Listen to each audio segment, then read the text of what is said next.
If you need to request a refund from Etsy for a purchase, follow these simple steps to ensure a smooth process.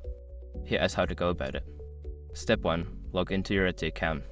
Access your Etsy account by visiting the Etsy website or opening the Etsy app. Enter your credentials to log in.